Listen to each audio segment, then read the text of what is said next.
In 1965, in Algiers, Che Guevara delivered the speech that would ultimately bring his end. At the Afro-Asian Solidarity Conference, he did the unthinkable. He didn't just attack the US, but turned his rage toward his own allies, the Soviet Union. He accused the Soviets of being silent accomplices of imperialism by trading with poor nations like capitalists. This sent shockwaves through Moscow. Fidel Castro was left in an impossible position. Cuba's survival depended entirely on Soviet aid, and Che had just insulted their only lifeline. Upon returning to Havana, Che vanished. He resigned from his ministry, renounced his Cuban citizenship, and traded his suit for a rifle once again. He chose the jungle over the office, heading to Congo and then Bolivia to pursue the global revolution his allies were no longer willing to fund. In Algiers, he chose his principles over his life. In Bolivia, he paid the price.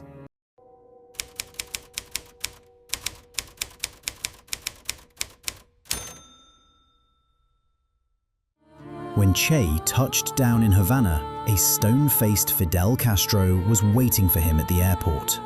What followed was a grueling 40-hour marathon meeting. It was a clash between two old friends, a statesman trying to protect his country and a radical revolutionary refusing to compromise. By the time they finally stepped out of that room, a deal had been made. To protect Cuba's diplomatic future, Che resigned from every official post, gave up his ministry, and even renounced his citizenship. He left his famous farewell letter for Fidel, slipped into a disguise, and vanished like a ghost. He went completely off the grid.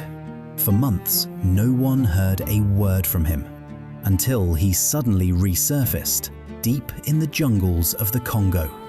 He was there to back the Simba Rebellion and ignite a new guerrilla war.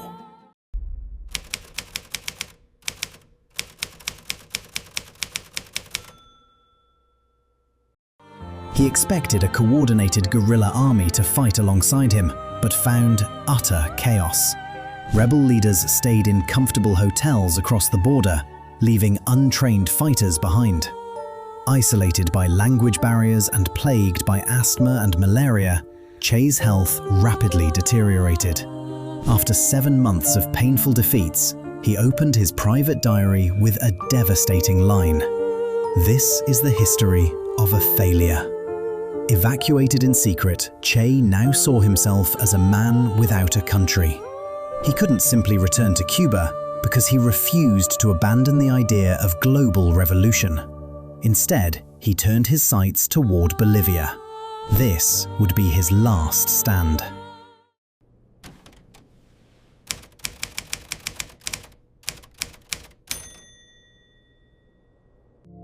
By 1967, Che was determined to ignite a continent-wide revolution, but his plans instantly crumbled. The local Communist Party abandoned him. Worse, the very peasants he was fighting to liberate didn't see him as a savior. They saw him as a dangerous foreign threat, bringing chaos to their doorsteps. Soon, locals began leaking his hiding spots to the Bolivian army. Starving, without medicine, and plagued by severe asthma attacks, Che was completely cornered. Backed by US intelligence and CIA-trained operatives, the Bolivian military tracked his every step. And then, the inevitable day arrived. On October 8, 1967, Che and his tiny band of guerrillas were caught in a deadly ambush in the Ravine. The firefight was short and brutal. Wounded in the leg and his rifle shattered by a bullet, Che found himself completely trapped. His men were either dead or scattered. As Bolivian soldiers closed in, he was completely defenseless. He raised his hands and shouted his legendary final words as a free man. "Don't shoot! I am Che Guevara. I am worth more to you alive than dead." The world's most wanted guerrilla was captured. He was no longer a commander, he was a prisoner. The next morning, inside a remote mud brick village schoolhouse, the final hours of his life would begin.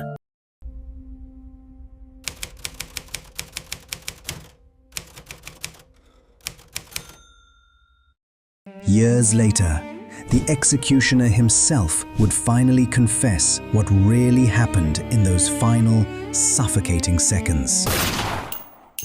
Abandoned by the very peasants he came to liberate, Che Guevara was ambushed in the Ravine on October 8, 1967.